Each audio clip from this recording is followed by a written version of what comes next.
John. They can hear you. Oh, sorry.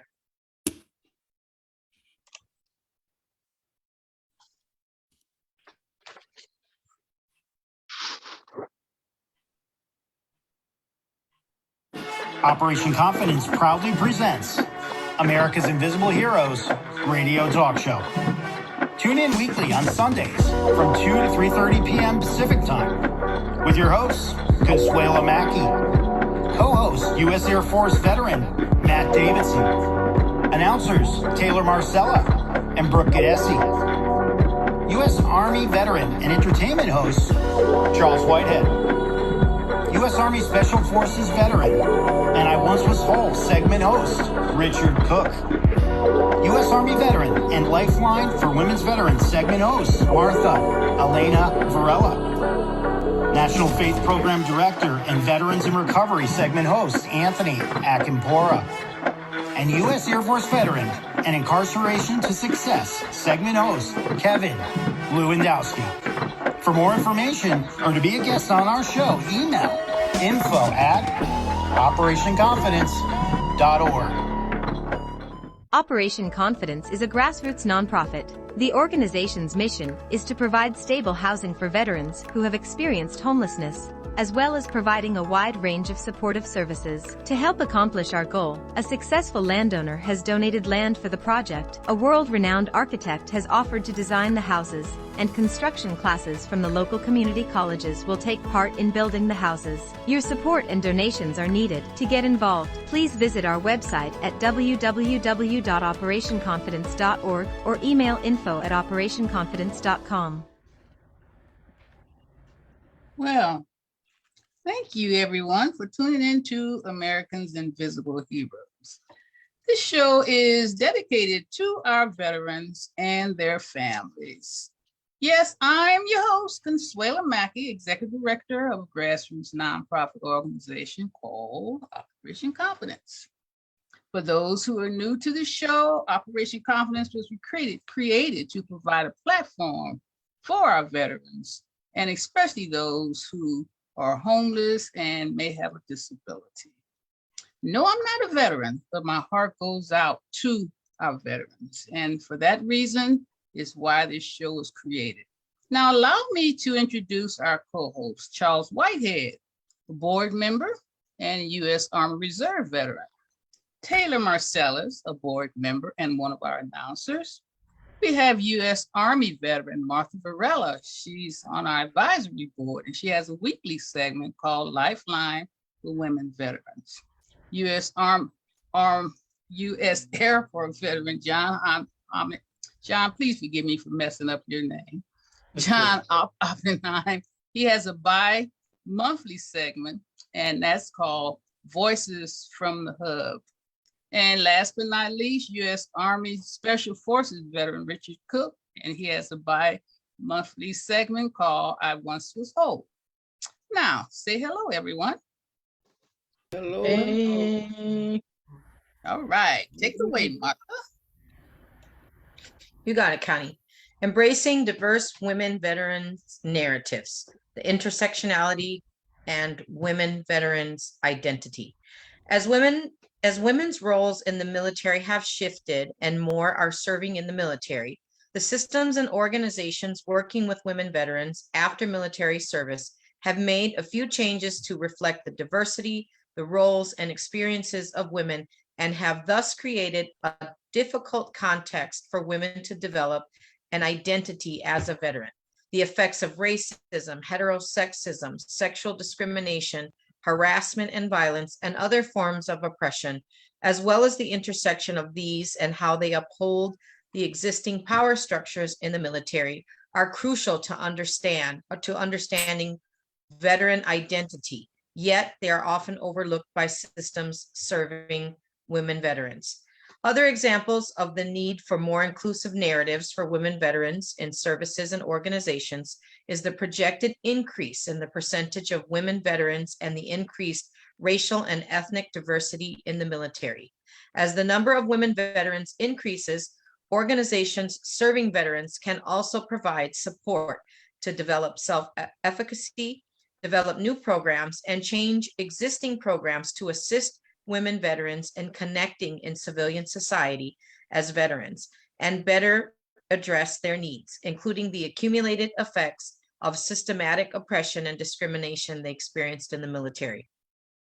The United States has approximately 2 million women veterans, and less than 450 receive healthcare services through the VA, or the Veterans Health Administration. The number of women using mental health and specialty care services through the VHA was 176,000 roughly in 2015. Between 2000 and 2015, the number of women veterans from racial and ethnic groups other than white increased from 30% to 42%, with Black women veterans making up 30%, the other racial and ethnic groups.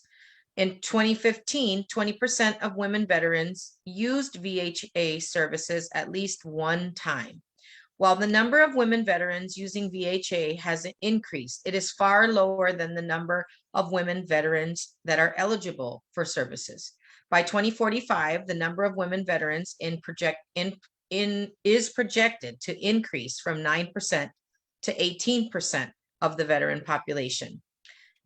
Intersectionality has rarely been applied to military service for women veterans and has a very limited scope of research in the military and veteran literature. Intersectionality has been overlooked in programs and services as ways to understand the complexities of veterans' lives and the efficacy of addressing the issues women face in the military and as veterans. For the purpose of further integrating intersectionality into the narrative for military and women veterans, in the next section, I will identify some of the ways in which intersectionality meets identity, specifically in military structures, and explore the diverse and overlapping identities in the military and ways those intersections are crucial to understanding the women veterans' experiences. Defining intersectionality in the civilian world can include identity with more than one maker of difference and the forms of oppression that intersect with these identities. The Women of Color Policy Network released a model policy for social change in a publication about intersectionality, and in it, they discuss markers of difference: race, class, gender, ethnicity, sexuality, and other markers of difference are not inherently oppressive or forms of oppression. Forms of oppression and discrimination are racism, classism, heterosexism, ethnocentrism, ableism, anti-Semitism, or ageism. They are systematic and violent acts of maintaining hierarchies and privilege in society. And this came from some research. It looks like the Women's Health Evaluation Initiative in 2018. And there is a lot of new research that's coming out, right, as we heard. And I heard this message also at the PVA's national conference a couple weeks back in Atlanta, that there's really some national discussion happening as we speak around this increase for women veterans in the military. And with that will come some programming dollars as well. I know that when I had a chance to speak to the Barbara Giordano Foundation, they were just amazed that this, like in terms of what we're hearing about identity, they knew who PVA was, but they've never worked with female veterans in wheelchairs.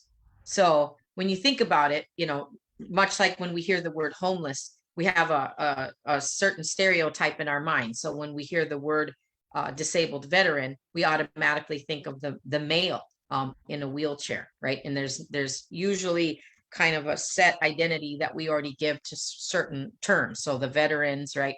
Women not identifying as veterans if they didn't go to combat or served in the National Guard or things like that. And I know that this rings true for me specifically because I dealt with, growing up in the middle of America, in the Midwest, I dealt with a lot more racism and a lot more oppression based on my gender than maybe other women dealt with. And so this wasn't a big deal. Like, who cares? It's not something you show, right? I can't go in and say I have, and not that I'm using this to say, that one is worse than the other, but I don't have any physical disabilities.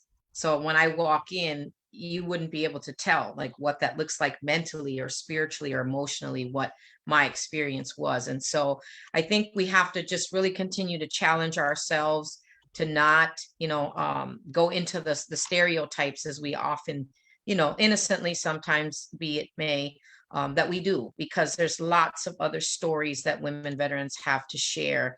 And the article also pointed out the importance of really making sure that we embrace them, right, holistically. And as I mentioned, when I've done some work specifically with just the women vets, when I spent some time at the National Veterans Foundation, I mean, I was completely unaware of the severity of the mental health, the physical health of our female veterans. And they've figured out a way to just continue to live life. So whether that means, starting families, just, putting it back in the back of your brain, and we're like moving forward. It's really important that we have those very specific resources and programs, like the article points out, ready and in place for women when they do surface, because many of them don't and won't for that reason. They can't continue to go, down the pipe and then get disconnected somewhere. It's too frustrating, it's too emotional, it's too, taxing on whatever it is they're already dealing with. So having things like, an emergency financial, system set up to where if a woman veteran calls and says, I'm homeless for a couple nights, I need a hotel room. Well, by the time we call SSVF, or by the time we call, the VA, I mean, they told one woman veteran, you got to come back in December. And here this poor woman had like severe health issues, heavy medication, come back in December. That's 6 months away. So the community really will have to step up to buffer those support systems that are there. Many women don't know about, but sometimes some of these programs are full, as I've seen is often the case at the VA. But it puts us in a unique position to continue to spread the message, right? To continue to partner, and for those of us that are in these great positions to create new programming, we're going to hear more and more coming down the pipe in regards to women veterans and designing new programs that better fit their needs, because the rates aren't going down in terms of the help that they need. So I'm excited to be in a position to where I can start looking at what that new programming is going to look and feel like to help support more of our women vets. Well, that's where Operation Confidence started off, as helping individuals with disabilities, especially our women veterans. And it's a shame that all of the different accessible equipment and resources are not available for them. And technology today is amazing what they have out there for them to be able to live a productive life. And this is where we are. And that's what Combat Boots and Lace is all about as well. So we want to get more people involved and to be able to, as you said, explore and introduce. I mean, just like, for an example, clothing. You would think just because an outfit is good for an able-bodied person, Operation Confidence was responsible for being a part of that team that took buttons away from blouses and shirts, and blouses and skirts that couldn't even open because of a zipper and a button, and put Velcro tape into place. No one ever thinks about that. And how fabrics, you can sit on the wrong fabric because you're in a wheelchair and you get sores, but no one thought about choosing fabrics where you don't get these type of pressure sores. And I mean, it's things that individuals that are able-bodied don't even think about. So this is what we're all about. And I'm really happy to know that you were able to share that information, because it's extremely important. Yeah, and traditionally, to go back in the old times where there are so many women veterans that won't, go for the help that's out there, because they're The rejection. At right. least they think about being rejected. Yeah, and a lot of part of that too was back in the days, if a man is homeless, people be like, go get a job. But if a Right. woman was homeless or something, there'll be more people willing to help her, whether she had kids or not, just because it was like it was looked upon as hey, we need to take care of our women and children, kind of. even if they were, like, and I'm not saying that women were lazy or anything. What I'm saying is that people are more quicker to help a lady who's in trouble, like family members and friends who say, oh, she's having problems. Whereas a man, they'll be like, well, stop being lazy, go to get a job, just, and it's stereotype. The times have changed now, and the programs are here and they're coming, and women are starting to take more advantage of them, which is great. But in the past, it was always kind of, we had more sympathy for the ladies, whether they were veterans or not, and so. Well, we've seen a lot of discrimination out here, haven't you, Martha? Oh, wow. Yeah, well, and actually, it's interesting because it's less discriminatory here in California, not surprising, than my experience in Minnesota. I knew nothing ever, and it was funny because when I got into the veteran work, I called a couple of my battle buddies from basic training, and they still had never heard of any housing, employment, um, this free healthcare for women at the VA that have experienced the military sexual trauma. The women won't go. They don't know about it, number one, and then if they do, they won't go unless it's a woman.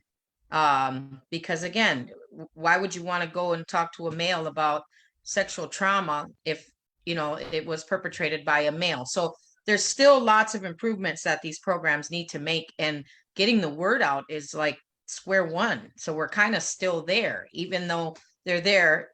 Not enough women are taking advantage of these programs, and that's where the nice things, the nice programs that like John does with yoga, and some of the non-traditional stuff that we can do on Zoom, is more, some of the women from PVA were also saying, and men, that they would be interested. And there was some research done in California in 2018 out of the community college net with vet centers inside the community colleges. And 80% of the women that they surveyed in that research project said if they knew where to access some of these non-traditional programs like yoga and meditation and all of these other Qigong, I think that's how you say it.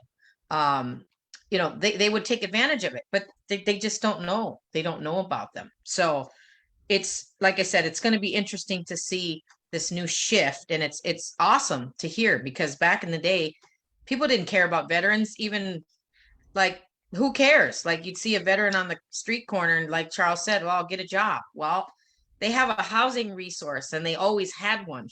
So how about a little help and then a job? Because you can't get a job. Think of the order, right? It's easier after we house you to help you get a job, to keep your place and stay, housed. So it's going to take a lot of that rethinking and thinking outside of the box and collaboration and partnership, because right now the programs aren't working. They're getting better, and I would say significantly here since I've made that transition here to California, but it's worse in other places. Trust me. I've had veterans calling from like the snowbank in Minnesota. Can somebody please come help me? It shouldn't be that way. Right. Well, It shouldn't. one thing about the military, they're good about informing you on all the stuff you need to know to sign up. But when Yeah. it comes Oh time, yeah. comes time for you to get out, Yeah. they don't tell you anything. They tell you Yeah. goodbye. Here's a ticket Nice home, knowing and you. good luck from there. Yeah. And one other thing that we kind of bypass too is if when our veterans, our civilians as well, is in California, because we sat on a lot of the committees, have it, and they're well put together, but a lot of the states, just accessibility, if you're in a wheelchair, is a trump. I mean, the curb cuts, I went to several states and it was just a bag of cement that was thrown out on the curb just so a wheelchair or else they had to ride around in the street because they couldn't get up on the curb. On the driveway. Yeah. Yeah, I mean, it was terrible. So a lot has to be done, Well, let's say if you're going to live, if you're in a wheelchair, this is the place to be, California. Yeah. This But is more accessible, more aware. This Awareness, more yeah. aware than anywhere. Yes. there's actually a department on disabilities here in California, but otherwise it's just different offices that are attached to state offices, but it's nothing like a department. So that makes a lot of difference. But thank you so much for bringing that. Yeah, thank you, Ken. It's It was a great article. Thank you. Okay, so we move right along here. We have Taylor. You're going to introduce our next wonderful co-host. You got it. Richard is considered another role model, a sergeant in the Army who fought for his country for over 30 years. He served across the world in places such as Italy, the Hawaiian Islands, and Haiti. During his service, he managed to build a family and launch a career in entertainment, hosting a weekly radio show while representing models and actors.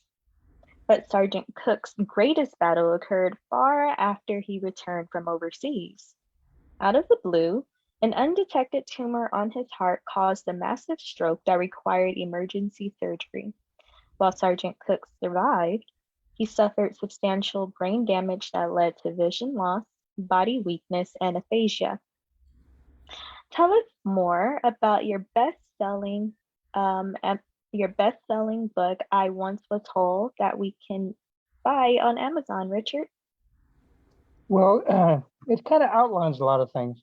First, let me start right now, and through the discussion, let me know how I'm speaking, because my speech therapist says I'm only at 99% and be able to speak accordingly. Okay, so let me know. But anyways, I Once Was Whole started shortly after I had the strokes. I had 3 strokes, a major stroke in February of 2016, then a massive stroke, but they're all trying to figure out why I was having these. Until the massive stroke was happening, then they had to do an MRI and found it was being blocked because of a tumor in my heart. So that, but the thing is, it was slightly too late because of the brain damage. Now, the brain damage took a lot more effort over time once they corrected and removed the stroke, removed the tumor. It took a lot more effort over the years for me to get back to seeming somewhat like normal. So that's why I titled the book, I Once Was Whole. You traveled the world while in the military. Do you Yes. think any of your illnesses came because of the trauma that you may have experienced in the military, or was it after you got out, or do they know? I still had determined back in 2005 that the Army doctors had told me your cholesterol is very high and your blood pressure is high, but they never advised me on what I needed to do to lower those down, and didn't even give me statins until I went to the VA and started working with statins. Then now I have from the VA, which they now give me a, I'm titled as I used to know it, an EpiPen injection, which I take that every 2 weeks. So I have an EpiPen injection for lowering the cholesterol. Now I'm going to go back here very soon, and they're going to determine if I need to do another blood test to determine if the cholesterol is now within normal ranges. So, but it's still undetermined. I kind of point out it was caused by eating MREs, which at that time they had not made those MREs in the right direction, which would not put so much cholesterol on you. But the thing is, that's what I'm kind of determined on, but that's still something having to go through the process of determination in that respect. So I didn't let that stop me. I just continued doing things to become much more able to do things than what happened in 2016, which it left me very weak on my left side. But I still work that left side out so that way I can still do things physically. So, for example, I couldn't do this. Now I can do this, because before like that it was like this. I was just like that. But I kept working that out, doing compressions, things like that, so that way I could still be able to move my fingers. But now I can move my fingers. and I'm getting at that point. One of the things that the strokes doctors told me that it's the neurons. The neurons were damaged in the brain, which they have to find new pathways. So I figured I'm going to continue doing things, not giving up. That way, the pathways will regain themselves in a different direction in brain. So that's why I kind of worded I once was whole in that respect, because I was whole before, but then I had to rebuild it. So now I'm rebuilding everything.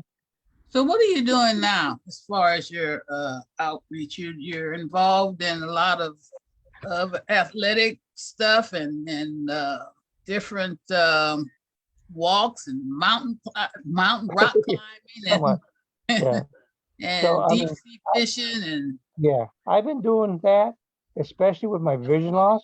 I've that's still been great. doing archery and be able Right. to focus enough to get one eye that would work because I'm blind in my left eye and somewhat blurred in my right eye.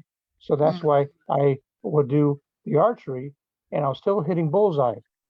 Then also I've been doing photography, which before I was a photographer, and then I had to rebuild myself in that respects to be able to do what I can do photography wise. So in that way, I still do photography to this day. Do you have any pictures to show us, or are you going to bring them back? I think you have Uh, some pictures. yeah, Right, we might have a few. I'm not sure. Charles, do we have any pictures I from got the some from photography side? before. Okay.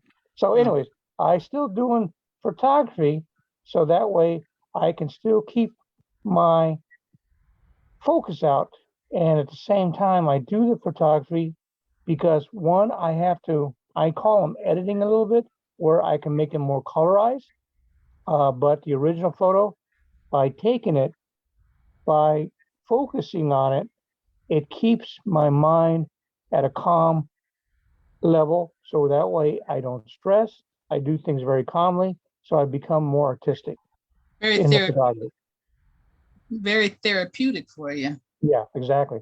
Mm-hmm. So they've even asked me that through our stroke group meetings, Mm-hmm. sessions. And they say, how can you do all that? I said, because it keeps me calm. And they like that. And Charles, you're going to show some pictures, right? That's Yeah. it. There's a Yeah, couple. that's one right there. That's crying tree, I call it. Why do you? Oh, I see. Never mind. The tears. Yeah. And then I take a picture of the flowers, like that particular rose. That rose was actually at West LA VA. So I took it, but I kind of colorized it a little bit more and made it more artistic. You made it look animated, huh? Yeah. That's And that's the gold rose. So the thing is, I'm going to try to have that where I can develop it into an actual hard pendant. mm-hmm. And then that's a recent one there for a hibiscus flower. Mm-hmm. And then that's the one out there by Santa Monica Pier, uh, by the pier area. And that's a recent rose right there. All So I've right. been working on a lot of Nice. things just to be able to do things artistically and still end up doing enough to win various types of awards through the VA or the Creative Arts Festival that they have. Yeah, you have those mounted in beautiful frames. You didn't show those, and you have them displayed different places as well, right? Yeah. Right. That's great. Well, congratulations. We're happy to see But that you're quite active, and maybe yeah, then next time when you come out, I've because you been got a slew of pictures you haven't even shared. I've been doing things even physically, such as the background right there, where I participate with the Sports for Vets, and Mhm. in that aspects they call it the VA Throwdown. So I've done that. But this time in 2022, I ended up taking the gold medal. You All right. did take a gold medal? Yeah, that's what's out on the screen right there behind me. Oh, The behind gold you. medal. Great. And then you just get appointed to as a commissioner for one. No, I am new commander for the Disabled American Veterans there in Culver City. Oh, the commander. Okay. Yeah, commander, because it's the local post. Is it the Great. DAV or the VFW? The DAV. The DAV. Okay, congratulations, Richard. Congratulations. Right. Keep up the good work. You're very, very special to us. Thank you very much. All right. So, Martha, you're going to introduce our next guest, Oppenheim. You're going to get that name right eventually. Well, I've been, because of his financial background, John, I've been calling you Oppenheimer to people, and it's just, I can't get it out of my, so I mess it up not too the only some days. one. Yeah, it's not just you. Right. But yes, I would love to introduce our wonderful U.S. Air Force veteran, Mr. John Oppenheim, who's going to inform us about mental illness and why we have veterans that are, you know, kind of the status, right, of the veterans in terms of mental health, and give us a little bit of background history. Take it away, John. All right, thanks a lot. I'm going to share my screen.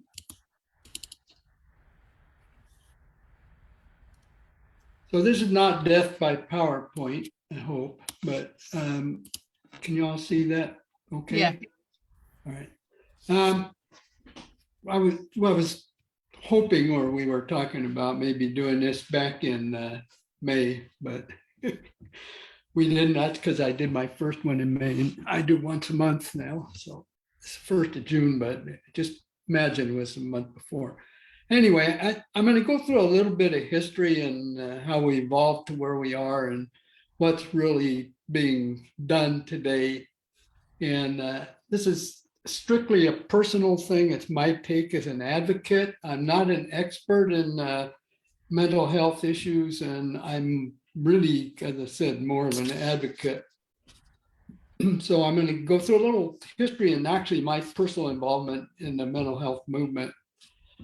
And a lot of people really don't understand or don't know the background, other than they see pictures of up until the early 1900s of people being thrown into mental institutions and forgotten. But back in the 1930s, mental illness treatments, and by the way, I use the term mental illness, and they have a mental illness. They're not mentally ill. It's actually a disease. I think I actually put that in here somewhere else. But in the early days, the electroshock, insulin, and malaria injections were common just to control convulsions. And it really was something else that they did. And of course, everybody, I hope everybody's heard of what lobotomies are. It's basically that the doctors would figure out there was an area in the brain that was diseased or whatever, and then they just cut it out. And people that, as I said, had severe anxiety and depression, and kind of really bad treatment. But it went for a long time, actually up into the 40s. And so some significant eras. Number one, starting on top left, 1946, President Truman signed a National Mental Health Act, and that gave research dollars for mental health and looking into mental illness, which resulted in 1949, the National Institute for Mental Health. So we've all heard of the NIH, which is the Institute for Health, National Institute for Health, but mental health didn't start till 1949 as a separate issue, was kind of forgotten. And then drugs started kind of creeping their way into this whole thing. And in 1949, lithium came out, and was for bipolar disease, and people are still using lithium today. And it just works on a certain part of the brain. And then the first antipsychotic drugs came out in 1952. It's hard to believe, really wasn't that long ago, well, at least for me. And that was the Zine drugs, chlorpromazine, and there's just a lot of them that have been around. The problem was that the drugs really didn't cure anything, but they helped control the disease. But the issue was that while they worked on the symptoms, for the patients, it was a much different story. And anybody that was around in those days, or you've ever seen the pictures of it, just see these zombies sitting around in institutions. And it was really very sad, and something I saw. So now there was a national movement in mid-1950s to reduce institutionalized patients. This is where the homeless problem started. And the thinking was that rather than put people, this is a picture, I think it's Agnew State Hospital up in Santa Clara, and actually I have a great uncle who was the medical director there back in the 40s. And anyway, and those in Southern California, out in San Bernardino, up in Patton, there was a state hospital there. So there were a bunch of state hospitals around. And the idea was to move them to the local facilities, so that they could get treatment closer to home. And it reduced the number of people who were institutionalized, which was the whole idea. Well, and in 1967, and I did some research on this because I actually defended Reagan probably more than I should have. In California, Ronald Reagan was governor, and as you know, the Republican Party, on this, I'm not being political about this, but especially back then, was reduced government spending.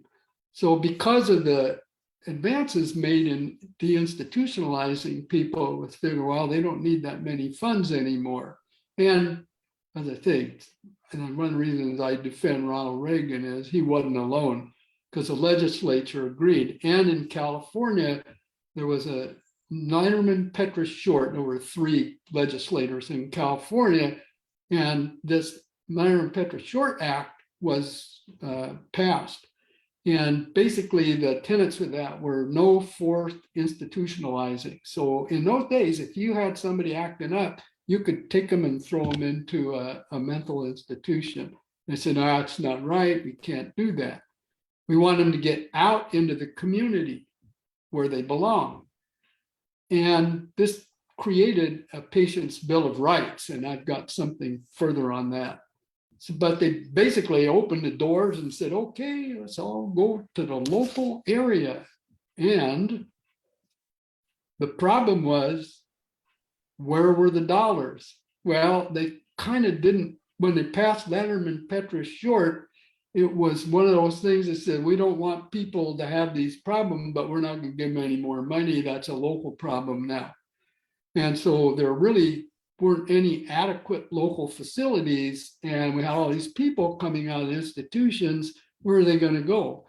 And they went out onto the streets, where we all know that's where it started. And this was back in the 60s. And a lot of people don't know this, but for many years, the Los Angeles County Jail is the largest mental institution in the United States, because a lot of people with mental illness act up, they act out, cops come pick them up, take them to jail.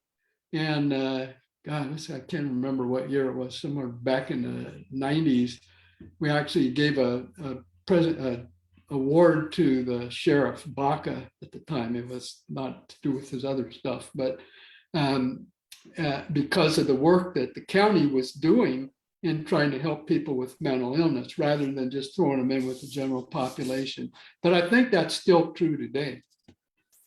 So this is where my journey started. I joined Mental Health Association in Los Angeles County in 1978. I moved to Long Beach and got tired of going to the bars, so I figured I'd be able to do something.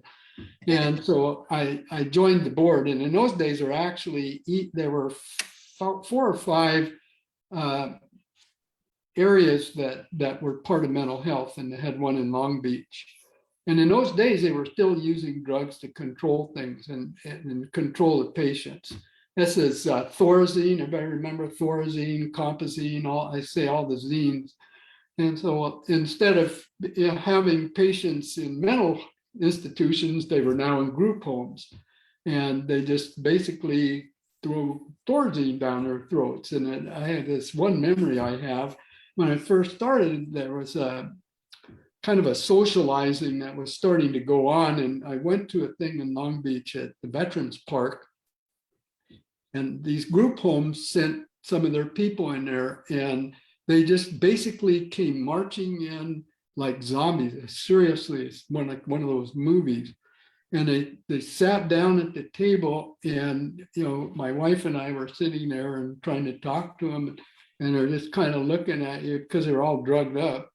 And I just remember them eating just like this. And it was kind of like, well, not something you'd necessarily want to get introduced to, but I was quite shocked, quite frankly.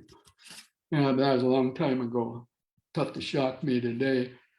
And then Mental Health Association in Los Angeles in the early 1980s got a new executive director. He died, I think, 2 years ago.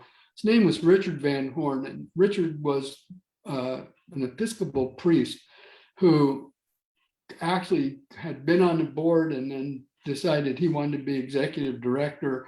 And he is almost totally responsible for the development of the programs that we see today, not just in California, but nationally. And we're, somebody, I was on the MHALA board for over 30 years. And so I watched a lot of growth there. And he did so much in trying to get the word out, get the funding, and a lot of other stuff. But at the same time, one of the biggest changes in mental health treatment was the ability to diagnose mental illness better. And brain imaging had just been developed, and UC Irvine was a really big player in this. And as I said, mental illness is a disease, so that they could map the brain and they could see that somebody with schizophrenia had a different brain mapping than somebody who wasn't, or somebody who was bipolar. So different areas of the brain, and they didn't have to cut pieces of the brain out to figure that out. So they started developing drugs specifically for that, but also treatment. And that was a really big part of it. And in the early 90s, the state of California was looking for ways to treat mental illness and taking a look at things like peer support. And also there was an initiative, I can't remember the number, but anyway, that there were 3 test counties for working with an integrated services facility. Was a grant from the state, and LA County being the biggest, we got the grant. Was started in Long Beach, called The Village, which was down on Elm Street, and now this picture here is the new one. It's up on Long Beach Boulevard, and I think 19th, I'm not sure. But in doing all that, they were able to get the data to go to the legislature and get onto the ballot Prop 63, which is known as the Mental Health Services Act. And through some miracle, because they would have been able to stop it, Scientology, which doesn't believe in psychiatry, would have stopped it, but they didn't find out about it until about 2 weeks before the election. And so all millionaires in California are taxed 1%. That money goes directly to mental health. In the early days, the legislature would always cut mental health funding out. And this is absolutely huge. And, Charles, you're talking about this is a good place to be if you're disabled. Ain't too bad to be if you have a mental illness compared to the rest of the country. So the question is, well, if all that's true and that was 30 years ago, how come we still have the problem? Well, one of them is stigma of mental illness. And I know, Martha, you were talking about the female and the minority populations, but I can tell you, in many of the minority populations and cultures, mental illness is still not recognized by some. And in many cases, it's like, one killing in the newspapers just reinforces the stigma that all people with a mental illness are crazy, and if they get a hold of a gun, they're going to shoot everybody. In reality, the number of people with mental illness who are violent is about the same as the general population. Now, homelessness is greater than ever, as we all know. And according to a statistic I just read, over a quarter of people with mental illness quarter of people with mental illness have a mental illness. I think it's a lot higher than that. And the other thing is that most people who have a mental illness and are homeless are usually dual diagnosed because they cover their pain with alcohol or drugs. And one of the big issues, and it's been kind of interesting to watch the pendulum swing a little bit, that patients' rights that came out back in the 60s got to the point where we see people who really, really need to be incarcerated, not incarcerated, but hospitalized or given better treatment, and they don't want it. You talk to somebody who takes the drugs that are available today, and it makes them feel terrible. They get headaches, and it's just not a fun thing. And so they don't like the side effects, and they'll do anything they can not to do them. We've got somebody down at the Villages who's a veteran, and that guy can pass every test when he goes to the VA that the psychiatrists give him, and they say he doesn't need extra help, he's fine, he can take care of himself, when all he is just practiced at answering the questions. Obviously, the biggest issue in LA and all of California is housing, so inadequate. And this is, to me, this is the bigger issue, and the more I see it, the more it's reinforced. This is not a local issue, and it's not a local solution. It's a national problem and a national solution. You know, if you look at the fact that we have good weather here, you know, Martha, you were talking about coming from Minnesota, you know, how many people who have a mental illness and are out on the streets would rather sleep in Minneapolis in the winter than in LA? And they don't, so they'll come out here. Plus, we do such a good job in California of taking care of people that brings more in. And because it's known as a state problem, the country just kind of says, well, that's your issue. So, you know, we have kind of a reverse problem here if you think about it. And just to, you know, touch on that, John, a lot of people who are homeless and mental illness or not, they prefer to be that way, like you said, because they don't want to have to abide by rules of Right. staying in a you know, a housing complex or whatever. You know, a lot of people just don't want to have to go by the rules of what, you know. But that's a good point. And that also brings up the kind of housing people get. Most of the shelters are really bad, but even U.S. vets, when I was first teaching down at the Villages, it said that they felt like they were back in the military. Yeah. Which kind of glad segues into what about the veteran population, which is even a different part of that. Well, as Martha pointed out, not all veterans go to the VA for treatment. I'm not sure what the percentage is, but it's not as high as a lot of people think. Mhm. And many on the streets don't qualify for benefits because they were discharged dishonorably or, you know, less than honorable, and they can't get benefits at the VA anyway. And, you know, when you bring up the VA, and again, Martha, you know, I sent you a text to talk about why people like City Heart exist. The VA is a medical clinic. They're a building, and they expect people to come to them. And the homeless population is not really something that the VA can reach out to. And so it falls on places like City of Long Beach, Department of Mental Health in LA County to go after and try and help the homeless.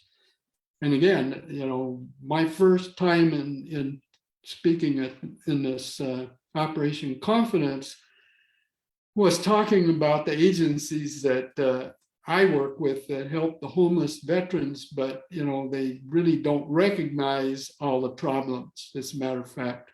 And this is really, to me, one of the biggest issues is that they're not funded for care. So at the Century Villages, and I've got a slide coming up on that, the lack of case managers for mental health issues is woeful. And if someone acts up, and this is really it's gotten to be a bigger problem.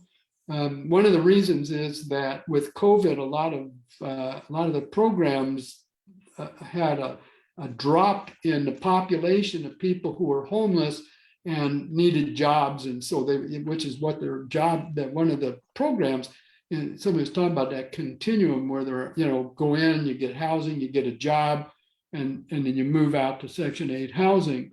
Well, they were desperate because they were going to lose funding, so I've seen it where they've taken people off the streets who don't belong in a program like that, but they're filling the bed, and that way they can get the money from the VA or from the city in order to pay for it. And I'm dealing with a couple people like that right now. I got a 75-year-old man who's retired, and he's in one of those programs, and they were going to throw him out of the program because he wasn't obeying some rule of theirs. And then they evict them, and where are they? They're back out on the streets. And we get a lot of people who have been in these programs, and they'll term out on the program because they didn't follow all the rules. And rather than the agencies taking the responsibility, saying, hey, if we're going to throw them out, at least let's make sure they get housing somewhere. They don't. They just open the door, throw them out. Yeah, and then they'll come back, and they're back on the streets. As an example, and this is, where I work, and I have a love-hate relationship with these people, but it's not all them. But this is the plaza at Century Villages at Cabrillo, which houses 230 veterans, and they're all single unit rooms or SROs. And there's 400 permanent residents there, plus the 200 that are in transition that I was talking about. And the program, that's the plaza, which is run by US Vets, has 320 beds, and 250 of them are not funded for additional services. In addition, there's an aging population, which is another mental health issue. And this is really, really the crime. And I've been to the VA with this. I mean, I'm still out there beating the drum, even though I do work with City Heart. I still take off my City Heart hat and go around there, and I've been to the VA enough times, and they admit it, but they don't do anything about it because they don't have the money. And really, my next step is I want to try and get to Congress, and that kind of brings in my conclusion, which is advocacy for people with mental illness, and even veterans, and especially veterans who have even more problems, as Martha was pointing out. You got PTSD that's rampant. And the advocacy is just inadequate. The VA is a bureaucracy. Who didn't know that? Congress needs to recognize this and act, and get these people off the streets. You notice in all of the elections today in the LA County, it's all about the homeless, the homeless, the homeless. But the issue isn't the fact that they're homeless. The issue is why they're homeless. And the nonprofits that serve veterans and receive funds need to be held accountable. And that's really what I get very upset about, is that they're not. Now, there are some initiatives that we had VPAN on, and that's run by the Department of Mental Health, which has a lot of money, as I was pointing out. And places like City Heart, where I volunteer, and other nonprofits are really filling the gap that the VA isn't filling, and some of these other programs aren't. We're not about how much money we can make. We're about the people we serve. Any questions? No, and you hit it right on the head, Connie. Remember, we had the one veteran reached out to us, Michael. Remember Michael, and his friend was Carol, right? She just reached out to me again really? A couple of days ago. Mm-hmm. Same thing like you explained, John. And we met him. Remember, guys, he came on the show. Yeah, he came on the show. He was couch surfing, right?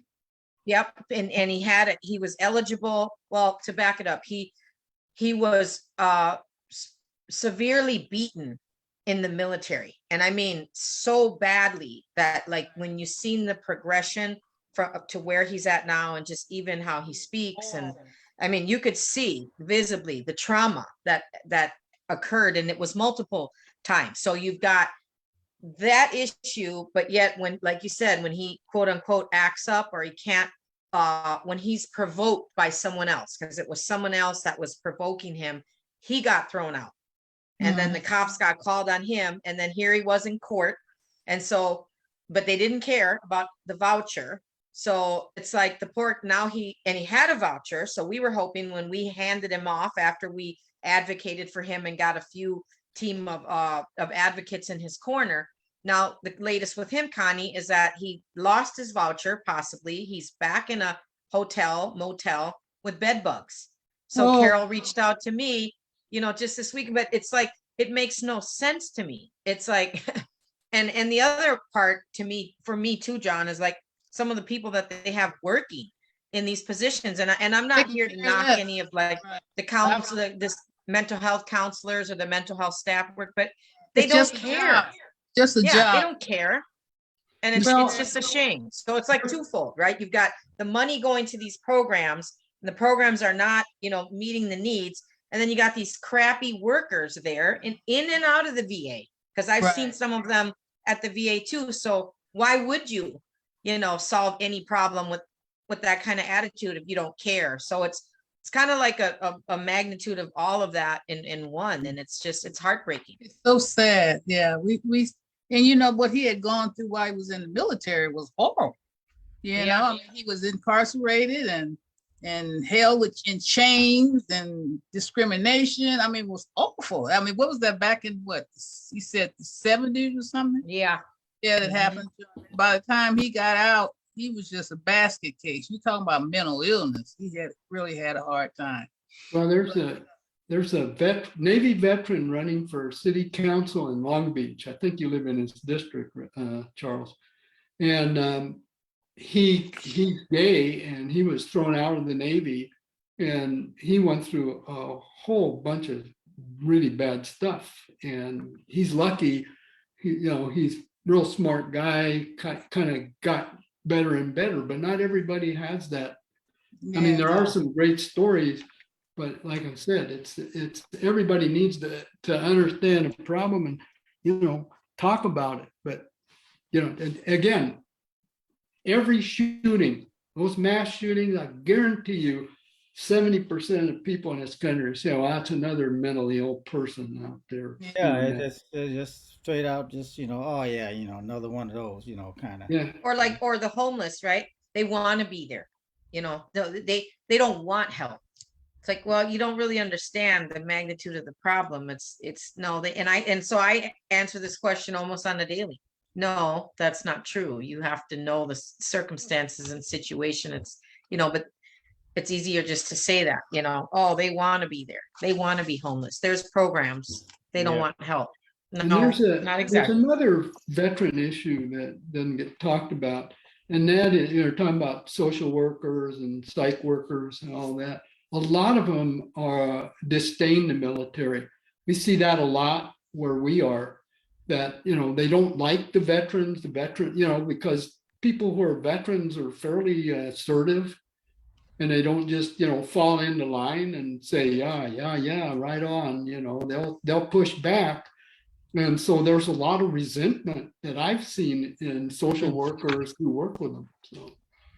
Yeah. Anyway, I could go on and on. I don't want to do that. So now that we're all like this, let's do a little yoga. Yeah, there we go. Do a little breathing. Any more questions? I mean, that's like, say I could go on. Yeah, we could all talk about that for a long time, but let's go into your yoga, and we're winding down a little bit too. We have Taylor, and then we have Charles have some humorous stuff to share with us. Okay, well, I apologize if I took too much time. No, it was great. It was great. Great information. We need that. So I'll take 10 minutes? Okay. Is that too much? No, come on, let's go. I can do anywhere from 2 minutes to. I'll take the 10 minutes. All right. I'm gonna move back so that you can. Tell us about what you're doing. I mean, who are you with the yoga component? What's the name of your group? What do? You just started. I do something called non-mat yoga. Non-mat yoga. Okay. Non-mat. Like I took a class this morning from a woman. My daughter lives in Hamburg, Germany. It's a friend of hers who teaches a very difficult yoga, and I'm able to do it because I've been doing it even for 14 years, but it's real tough. But most people who start out or don't have a lot of time or they don't have the space are reluctant to go to yoga. And so I started this class a long time ago with seniors at Century Villages. I started off teaching yoga with a mat, but then I got to this, and then I started working with PVACC a couple of years ago. And I don't know, Charles, if you've been in any of my classes, but Elmer and some of the others where I haven't had any for a while except Elmer. And so I make it so that even if you're in a wheelchair or you're in a walker or you just feel like you can't move around, so this non-mat yoga, but it is yoga and it's all about breathing and movement. So if just sit nice and tall, maybe just close your eyes. Before you We're start, going to do a little. Charles said before you start, he has something to say. let me comment on yoga. I've tried it once or twice, and I'm a kind of a wound up all the time kind of guy. Yoga doesn't work for me, and that's okay, but I have my mental is great, I've done it, and more than once, because we had a program at work where we actually and I and I said, yeah, I don't know, it's just me, but Yeah, Charles, it's just you. it's just me, right? It's Yeah. just, Charles, I'd like to challenge you to come to my class and well, take I about went to your 3 or class 4 and of did it them and once then too. tell me that. I did. I'm more ADHD than you'll ever be. No, what I'm saying is, I mean, I did it in your class as well. I did Yeah, it. but you have to get, if you don't think you can do it, you're right. But anyway. But I'm not saying And I that wasn't, it's not I good. wasn't trying to point you Right, out. I'm not saying it's not good. Yoga's not for everybody, but breathing is. I gotta say, and I've talked about this before, when you learn to breathe from your belly, you're relaxing this diaphragm, which goes to your parasympathetic nerve and says, calm down. When you breathe up, it goes to your sympathetic nerve that says fight or flight. And that's one of the biggest reasons that yoga is different. It really has to do with the breathing. But we can talk about that some other time. Go ahead. I am a yoga evangelist, I will say that. So anyway, whether you like it or not, just sit and watch us. So just imagine that you're feeling, is that okay, couldn't swallow, to go ahead and start? Please do. All right. So if you think of filling up a balloon with air, that your stomach is that balloon, so you just breathe into your stomach and then up into your abdomen and into your lungs. So you're just filling the balloon up. And as you let the air out, you do it in reverse, out of your lungs, your abdomen, and bring your belly in towards your spine. And I can take 5 minutes and do this belly breathing and go from true ADHD, run around craziness, to nice and calm. And I always close my eyes. And when I do that, as I exhale, move my shoulders away from my ears. And I inhale. And as I do that, I just kind of let the rest of the world go. Don't worry about anything. All I'm doing is concentrating on my breathing.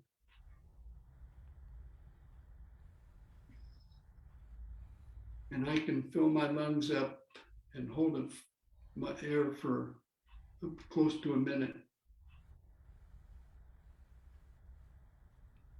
So just take 2 more breaths like that.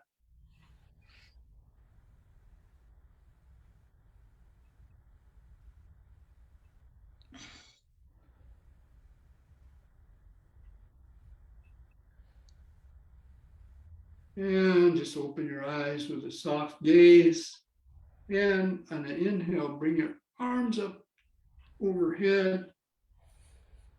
And an exhale down nice and slowly. So every class that I do, we always start this way, just warming up. We don't jump into doing stuff that might hurt. And if you do have any pain, stop. Yoga is not about cardio, it's about breathing, meditation, and movement. And one more like this. And then I'm going to show you something that I learned in this class that a woman from Germany does. So I want you to bring your hands in front of you like this. And on an inhale, bring your elbows up like this. And you're sitting up in the front of your chair, hopefully.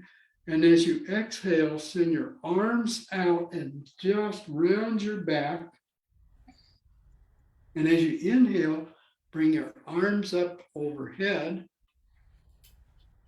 And as you exhale, bring your hands behind you, bring your shoulders up and stretch those shoulders. So we'll do 2 more of those. So just inhale up, exhale out. See if you can keep your mouth closed when you inhale and exhale. Inhale up, exhale back, chin up, and come back for 1 more. Yeah, like that. Now, inhale up, exhale, arms behind you, and come on back. So every class I do, because as you get older, your neck gets stiff and your shoulders get all bad. So we carry a lot of stress in the neck, the shoulders, and the hips. So we're going to do some neck exercises. So on an inhale, just look up. And as you exhale, bring your chin down to your chest. And as you exhale, bring your chin up to the right, just to shoulder height. And then exhale down and inhale to the left. And exhale down. Then inhale to the right. And if your neck likes you today, you can come all the way up. If it doesn't, just go back and forth. And we're just going to make a few long, slow circles. Nice stretch of the neck. Keep that belly breathing going. Inhale down, and then let's just reverse that on the other side. I do these every day. A lot of people wake up, they got a headache, they got a neck ache. It makes you want to yarn. First thing they do is pop a couple of Tylenol or Advil. I just did this yesterday. Right. So when I wake up like that, I just do this. And I hardly take any pain pills. And like I said, I'm older than all of you on this show. And on the next inhale, let's bring your shoulders up and back. Up and back. I call this the Rice Krispie thing because my shoulders snap, crack on top. Me too. And anybody that sits in Zoom all day or sits in meetings all day, you're sitting like this and you're on your computer. Me. Pretty good for you. Yeah, exactly. And just do 1 more. So the next thing I'm going to do, I do a little hip opener, and then we're going to do just a real short one, but I'm going to show you a little core work. So you sit up nice and tall, and you inhale. As you exhale, just bend at the waist. Take a big inhale, and as you exhale, come around to the right and exhale forward. Like I said, we're only going to do a few of these, just like you're stirring a pot. Now I'm pretty flexible because I've been doing this for years. When I first started, trust me, I couldn't even bend at all. And then we'll just go in the other direction. And you can feel this in your lower back. You're working those hips, that biggest joint you have. And just start coming up, up. Yeah, nice deep breath. So I'm going to show you this core work. Anybody got a bad back? Right? Almost everybody I know has a bad back. And the reason that they have bad back is because their core isn't very strong. And I didn't know that till a few years ago, but the stronger your core is, it holds your back muscles up. So you see a lot of people, especially a lot of guys, walk around big pot gut and they have bad back. That's the reason. One of the reasons anyway. So what we're going to do is we're going to take our arms like this again. And we're only going to do a couple of these. I did these with Martha the other day. I think we did a few more than I'm going to do right now. So my arms are strong from doing this. So a big inhale, just go to the right. Now, as you exhale, bring your belly in towards your spine and come back, and you exhale. And just keep your belly in toward your spine as you inhale to the left and exhale to the right. And we'll just do 2 more like this. But you should be able to feel it, especially if your core isn't real strong. But remember, keep that belly in toward your spine. And shake it out. So the next thing we're going to do is, I think it's called a hacky sack, but just bring your arms up like little cactus. And as you inhale, come down to the right, put your elbow into your ribs. And as you exhale, come back. And again, tighten your core. Inhale to the left, exhale back. And other side, exhale. Inhale, exhale. This last one, again, in my class, we have half an hour, so we do a lot more. Now, the last one, again, this is all seated. So remember the old sit-ups like this? We're not going to do sit-ups. However, what we're going to do, take a big inhale. As you inhale, drop your right arm down, bring your left elbow up. And as you exhale, come back. And then inhale, down, exhale, back,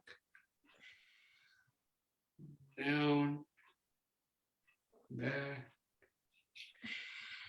down, back. Do one more.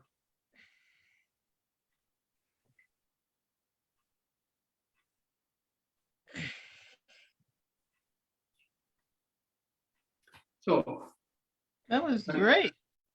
So, but the last thing we do in every class is something called Shavasana. Usually it's 5 minutes minimum, but I'm just going to take 2 minutes.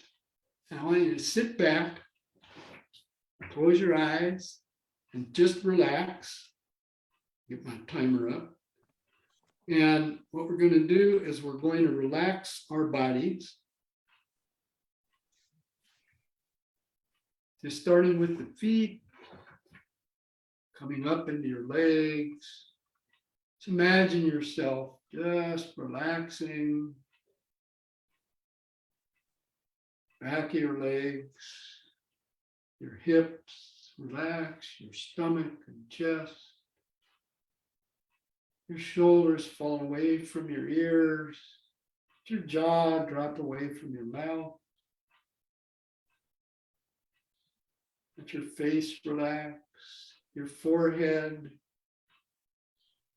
your scalp. And the hardest thing to relax, which everybody has a problem with, is getting your brain to relax. Just see if you can get your brain for the next minute to relax. Maybe imagine yourself in a place that you've been where total relaxation and peace could be anywhere, just by yourself, nice warm day. Just relax.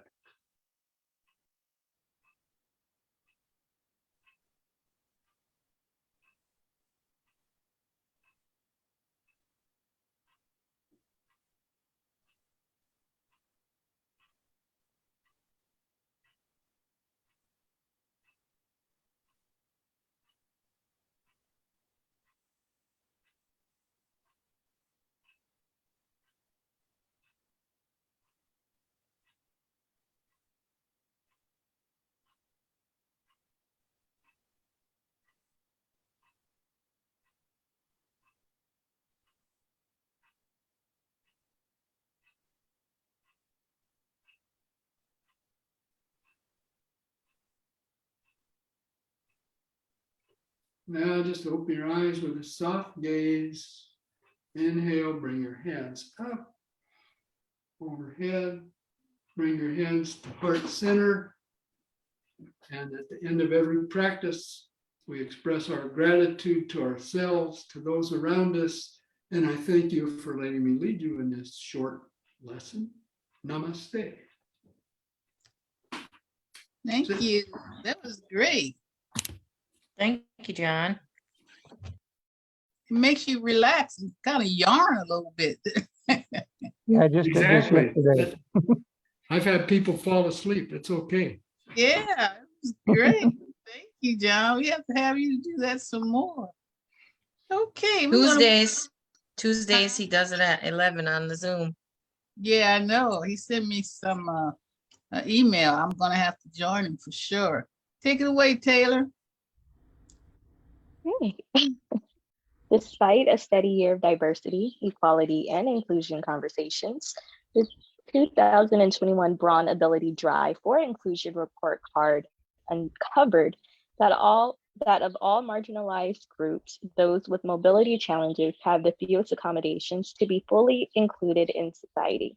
Compared with the 2020 results, the report also found a disappointing 14% decline in the public's willingness to understand and accommodate those with mobility challenges, indicating a seemingly back to normal attitude as the nation's restrictions begin to lift after COVID. It seems many people are already quickly forgetting to accommodate the needs of those in wheelchairs, noted a wheelchair user who responded to the survey. Braun Ability, the leading manufacturer of wheelchair accessible vehicles and lifts, conducted its second annual Drive for Inclusion report card study to assess the nation's state of inclusion. Braun Ability surveyed both the general public and the driving force, an online community of nearly 1,900 individuals with mobility challenges and their caregivers. The objective is to identify obstacles to inclusion based on perceptions or misperceptions between the public and those with mobility disabilities. The report card gives voice to those with mobility challenges with the goal of furthering diversity and inclusion for everyone. This year, Braun Ability found a gap in how the public and the driving force believe people with mobility disabilities are accommodated, highlighting two different views of the world. The 2021 Drive for Inclusion report card revealed three key opportunity areas: fair accommodations. Only 23% of the driving force think people with mobility challenges are fairly accommodated, while 61% of the general public sees it that way. Inclusive design. 79% of the driving force believe society is most lacking in design and development of accommodations within businesses they frequent, versus 37% of the general public, a disconnect of 42 points. Bias in fair representation. Those with a mobility disability are 2 times more likely than the general public to see a lack of inclusion of people with mobility challenges when accommodations for that very audience are being designed. When it comes to accommodations in the workplace and businesses, the majority of the driving force agree that organizations are not doing enough to create equal opportunity or equal employment opportunities for those with mobility disabilities.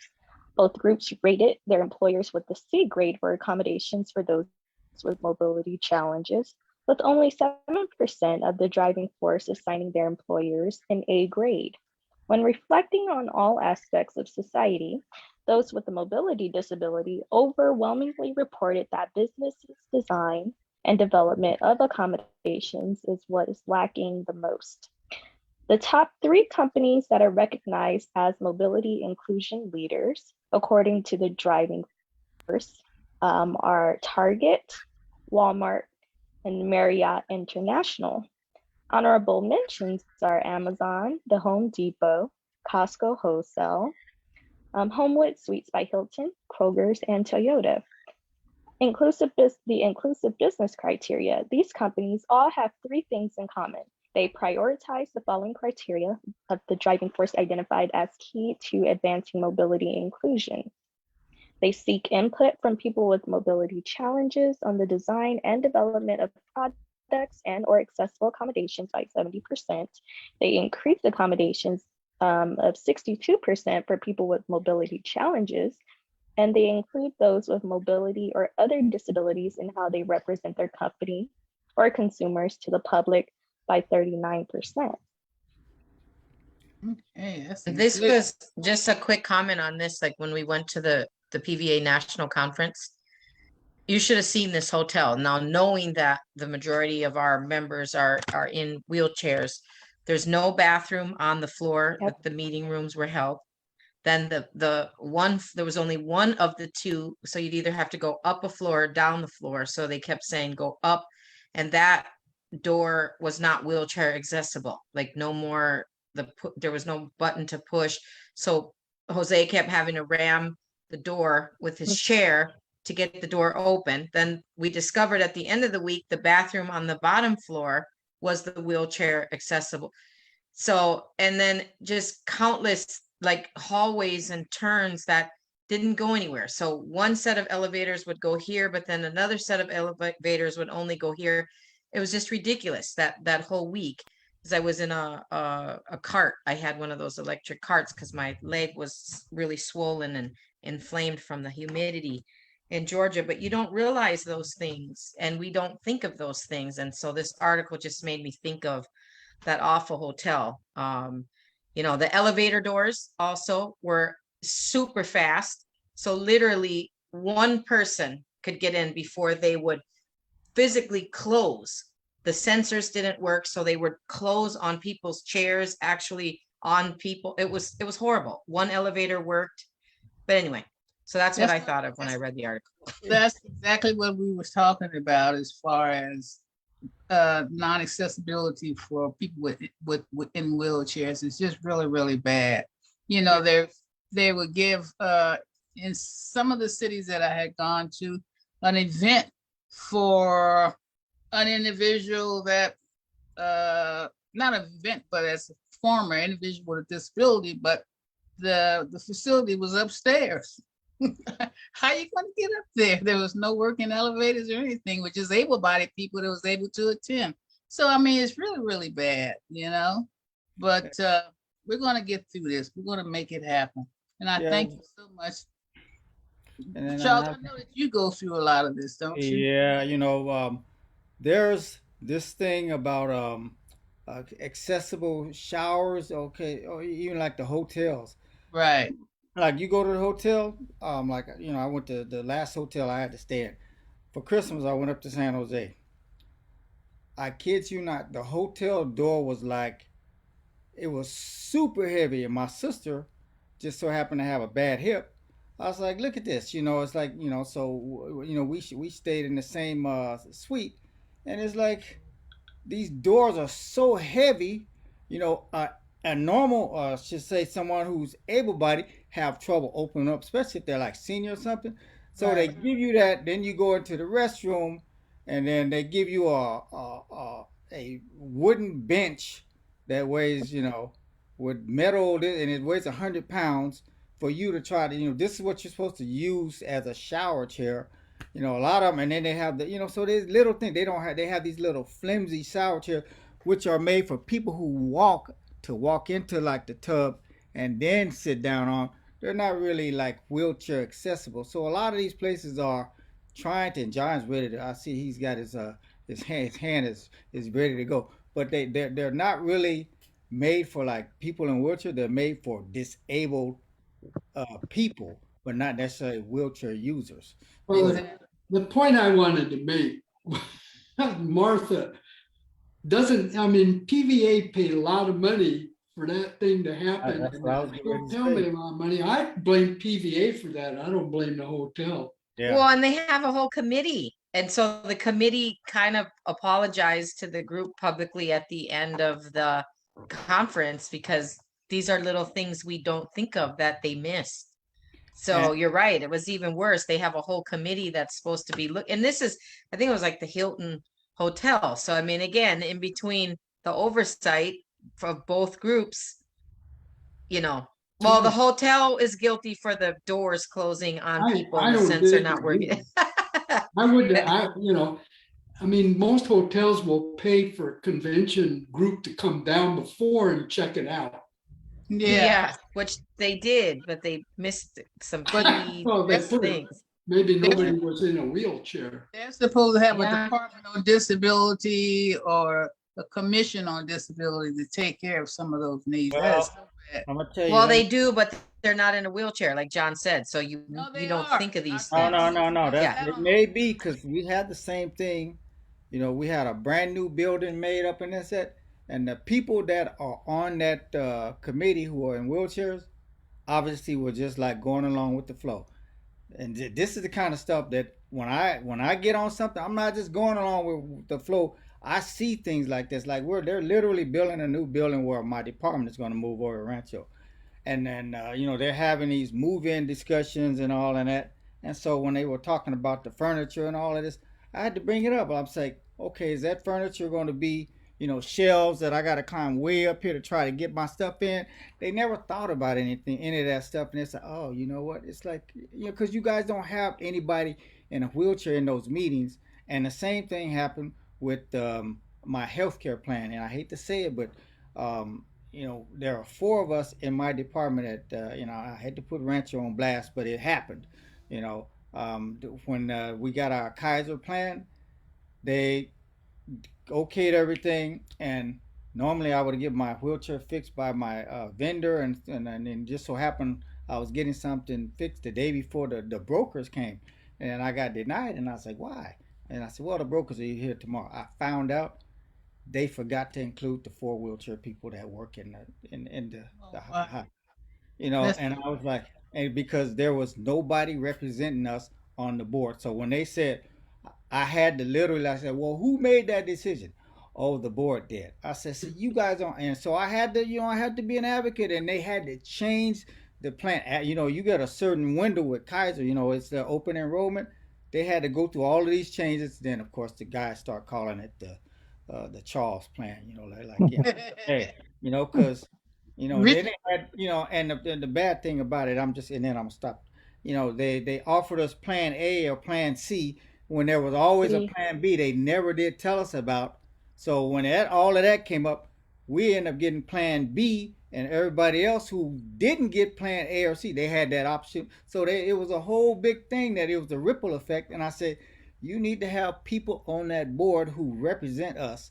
And so, when you don't, or if you just have people who are just going to say, oh yeah, that sounds good, then it's the same thing. So, we need to fight for people who are knowledgeable, knowledgeable advocates, not just Right. not just the body. So That's right. Well, we got a lot of work to do because we are knowledgeable. yeah. Richard, you have your hand up. Yeah, I've gone through the same thing with my vision impairment, and I've gone through different areas, even hotels, and they do the same thing. And I said, I can't see. You're gonna put me in here? I can't see. How can I put me in here? I have to do that and stand up for myself, because then they have to reallocate me so it makes it more accessible. Right. That's terrible. Yeah, I even had once where we went to a basketball tournament in Las Vegas. They put us in a handicapped room where you couldn't even get past the bed to get into the room. I said, what kind of, what is this? I mean, this is Vegas. It was bad. I've been in some bad situations. Yeah, I know. Crazy. Well, let's move on. It's on you, Charles. All right. So today, instead of just showing a humor, I'm gonna show you something that's a little heartfelt too. But first, we gotta. I'm gonna show you this. Let me get it up here. I'm gonna show you the funny stuff first. Here we got.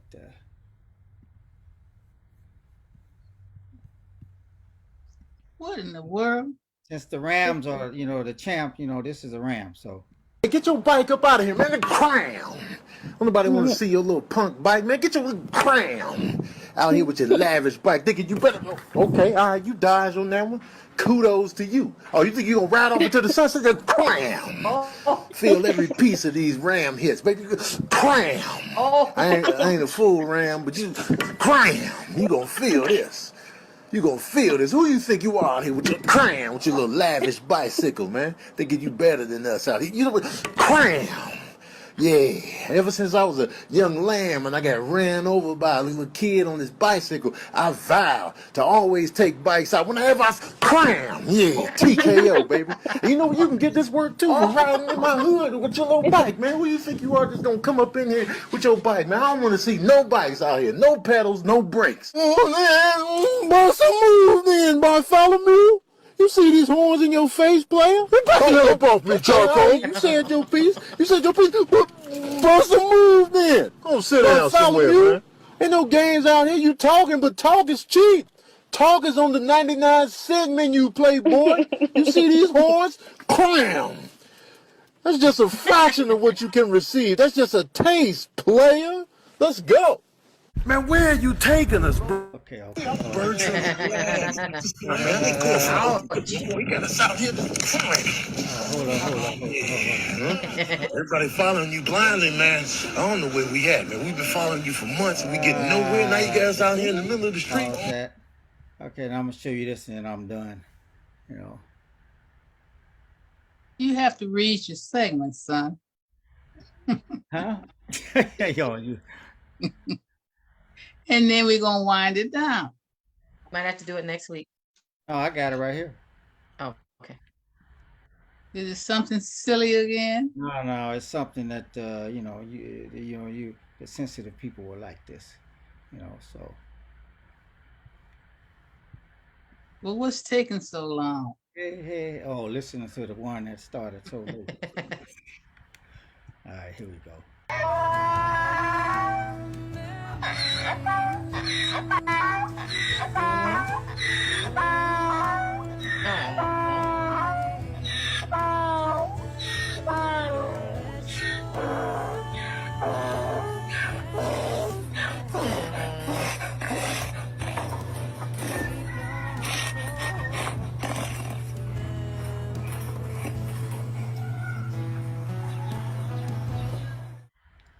That's sweet. Oh, that's cute. Charles, I'm gonna have to send you the video of the one family. There was a black family went to the drive-through zoo, and they were totally unprepared for the animals going in to your.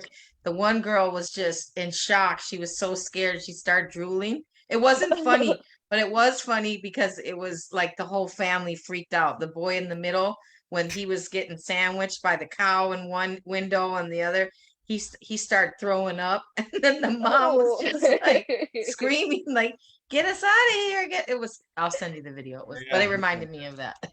Yeah, it's a lot of stuff out there, but a little something to raise the Hot humor. news. Let's move on. We got to wind it down now, guys. All right, now we talk about hot news. Okay, today's hot news is about something we all know very well.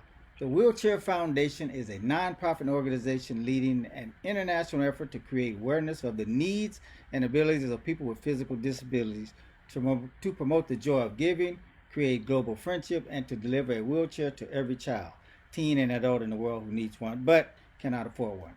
For these people, the Wheelchair Foundation delivers hope, mobility, and independence. The Wheelchair Foundation is a division of Bearing Global Educational Foundation. It's a 501c3 charitable foundation, and the federal tax ID is a bunch of numbers like that. We don't need it. How does a wheelchair cost? How much does a wheelchair cost? We can purchase we can purchase and deliver a wheelchair to our distribution partners worldwide for an average of $150. That's cheap. This wheelchair would normally cost $500 in the U.S., but the large quantities that we purchase allow us to deliver each one for roughly $150 by 280 wheelchair seat container. This same type of wheelchair sells for up to $1,700 in the U.S. and in some developing countries. Yeah, they market way up. How much do I have to donate to deliver a wheelchair to a physically disabled person? A. $150 helps purchase, ship, and deliver a new wheelchair to a person in need and supports the mission of Wheelchair Foundation. To sponsor a container of 100 to 280 wheelchairs, please see our sponsorship program page. How do you decide who gets a wheelchair? A. Well, we distribute wheelchairs worldwide through a network of non governmental organizations, which is even better, that have ongoing humanitarian relief missions in the countries of wheelchair destination. These distribution partners handle all aspects of the importation and distribution of the wheelchairs to children that can now go to school, adults that can now go to work, and seniors that can once again become an active part of life in the society. Question: how can I designate which country I want my donation to go to?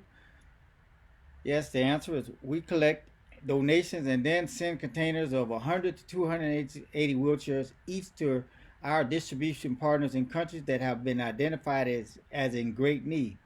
For sponsoring a container, you can pick a developing country from our list of approved destinations where we enjoy established and successful distribution relationships. There are currently 152 countries on the list. Question is, how will my donation be acknowledged? Well, for every $150 tax deductible donation, you will receive a personalized certificate of appreciation with a color photograph of a wheelchair recipient, a person who had their quality of life greatly improved by the gift of a wheelchair. I should have said, and a person. Are all of the wheelchairs going to countries other than the United States? The answer is no. The Salvation Army, Goodwill Industries, Catholic Charities, and other relief organizations are working with us here in the U.S. to distribute wheelchairs to people that need one but cannot afford one. Some groups and organizations do sponsor 280 wheelchair containers to the U.S. at a cost of $42,000 per container. That's a lot. Are these wheelchairs designed for rough third world conditions? Yes, the wheelchairs we distribute are specifically designed for the rough conditions of developing countries.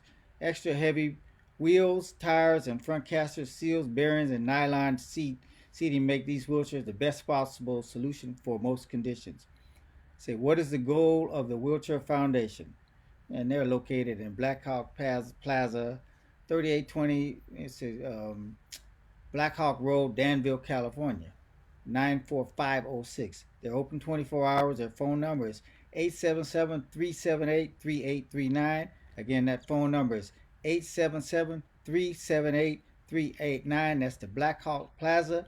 And there you can reach them by website at info, or I should say email, info@wheelchairfoundation.org, or go to wheelchairfoundation.org, and boop, there it is. So I've heard about people. I've actually donated stuff to the organization that took chairs to like a different country at one time or another. I love how the markup from $150 to $1,700. It's great here in the United States, right?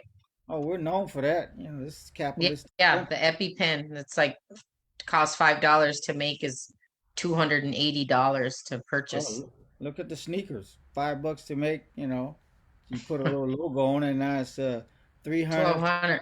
1,200. It's like ridiculous. That's crazy. So we had a good show today. We're gonna wind it down now.